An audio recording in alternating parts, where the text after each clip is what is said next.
और अभी एगो उन्नाव जिला है, वहां का एक सेंगर करके विधायक था, कुलदीप सेंगर ऐसे करके था, वो रेप किया 17 साल की लड़की का, नाबालिग का रेप किया, और वो एफआईआर लिखने गई ना तो पुलिस वाला एफआईआर नहीं लिखा सब, पुलिस वाला एफआईआर नहीं लिखा सब।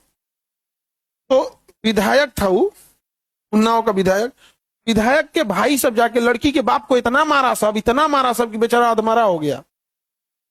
अब पुलिस में कंप्लेन करने गया कि विधायक ने बेटी का रेप किया है और विधायक के भाई ने हमको इतना मारा है, तो पुलिस ने उसके बापे को जेल में डाल दिया और जेल में उसकी मौत हो गई, बाप मर गया जेल में।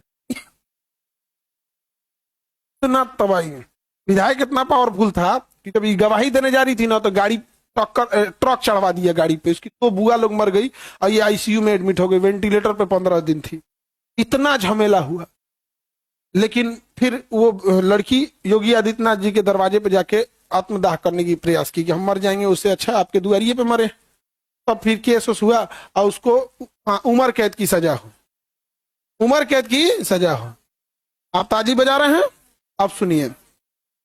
कल उसको बेल मिल गया है, हाँ कल उसको बेल मिल गया है। अब सुनो ध्यान से, 140 करोड़ लोगों में किसी की औकात नहीं है जो उसके खिलाफ कुछ बोल सके। अब समझ में आया हम गुलाम क्यों थे?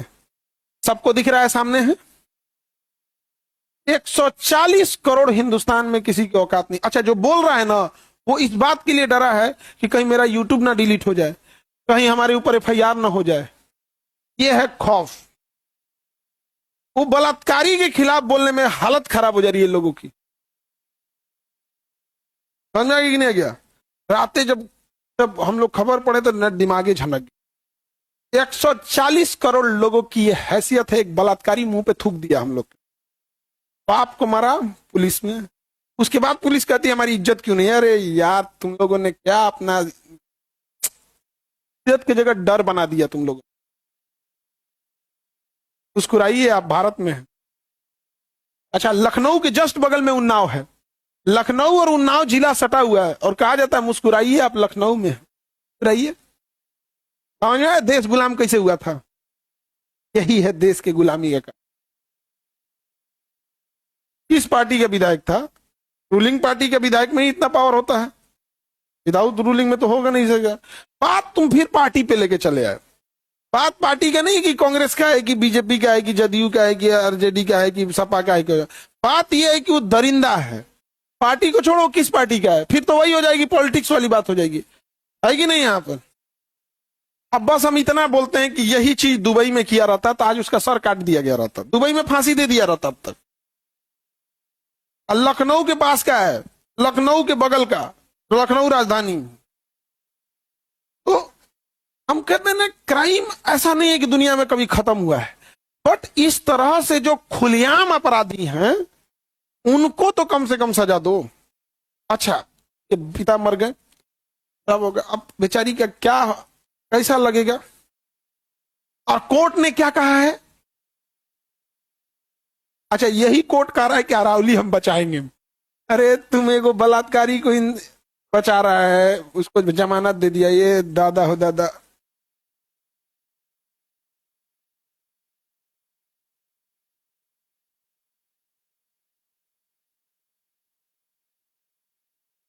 अगर आप लोग इसको बहुत बड़े पैमाने पे उठाइएगा, बहुत बड़े पैमाने पर, तो 1 से 2 दिन के अंदर उसका बेल रद्द हो जाएगा, वापस जेल में जाएगा वो। हम क्यों बोल रहे हैं? ना वो लड़की को हम जानते हैं, ना उस इंसान से हमारी कोई पर्सनल दुश्मनी। हम बोल रहे हैं इस देश को अच्छा बनाने के लिए। अगर बड़े लेवल पे बोलिएगा तो 1 से 2 दिन के अंदर तो कोर्ट उसका बेल रद्द कर देगा और वापस उसको जेल में सड़ना पड़ेगा। आप समझिए ध्यान से यहाँ पे। और लड़की लोग खाली लड़ाई इस बात का लड़ेंगे कि हमारा कपड़ा पहनने की आजादी होना चाहिए, हमारा ठोड़ रंगने की आजादी होनी। क्या लड़की निकली है इसके लिए? कितना काहे नहीं बन बढ़ेगा?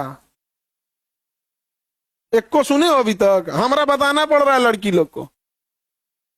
हाँ, ट्विटर पे रंग दो लोग, सोशल मीडिया पे। समझ में आ रहा है कि नहीं आ रहा है? ये देश आपका है, आपको बचाना होगा, और नहीं तो कचल दिए जाओगे।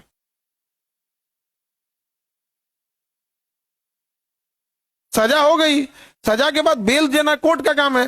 कोर्ट जब बेल देती है तो सरकार से पूछती है, पुलिस डिपार्टमेंट से, कि इसे बेल दिया जाए, अगर ये समाज में जाएगा तो खतरा नहीं ना है। तो वहां पुलिस को अपोज करना चाहिए, साहब बलात्कारी इसको बेल दीजिएगा, तो पुलिस चुप हो गई तो कोर्ट दे दिया। नहीं समझ में आ गया?